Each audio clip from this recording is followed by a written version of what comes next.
Good morning. Welcome, Professor Karsten Neuhoff. Professor Neuhoff is department head at the German Institute for Economic Research. Professor Neuhoff, what are the EU's 2030 climate goals, and do they set the right incentives for investment in renewable energy in Europe?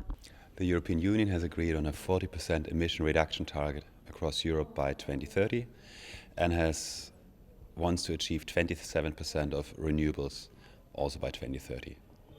However, in contrast to the targets that were formulated for 2020, that have been then broken down top-down to the member states, this time there is a process such that each country now will develop its own national strategy, and this will then be looked at the European level to see whether they all add up to achieve the European targets, but also to be compatible between the countries.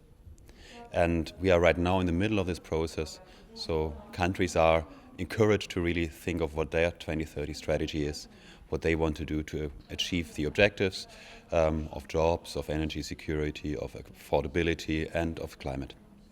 This means that the targets are much less constraining on the member states. At the moment, they are relatively vague for the member states. And I think that is the challenge we are seeing now, because European targets typically need to be translated by member states into legislation, for example, for renewables or energy efficiency.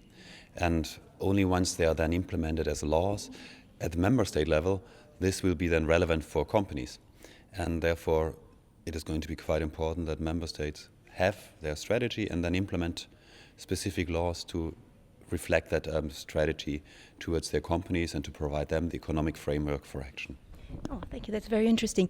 So Central and Eastern Europe is also adopting renewable energy, and so is Poland.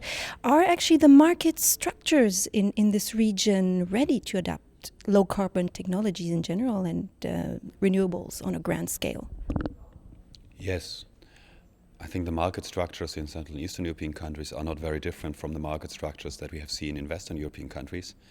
And it was in Western European countries quite interesting that it was initially often new companies that were taking forward renewables, and now also the incumbent companies are playing a bigger role in this.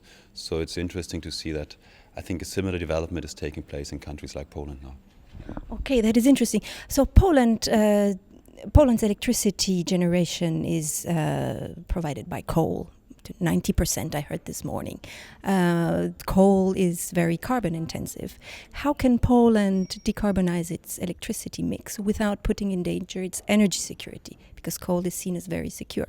I think we have not too dissimilar a situation in Germany. I think we are almost as high on coal production and total coal consumption across the country. So the attractive part of having a lot of coal power stations in the system is that you can easily store coal, and then you can run these coal power stations either at full capacity, or at some periods you don't need to run them. You don't need to import on coal, and you can produce the same electricity in these hours from renewables. So actually coal power stations and renewable assets are quite compatible. Okay, thank you very much.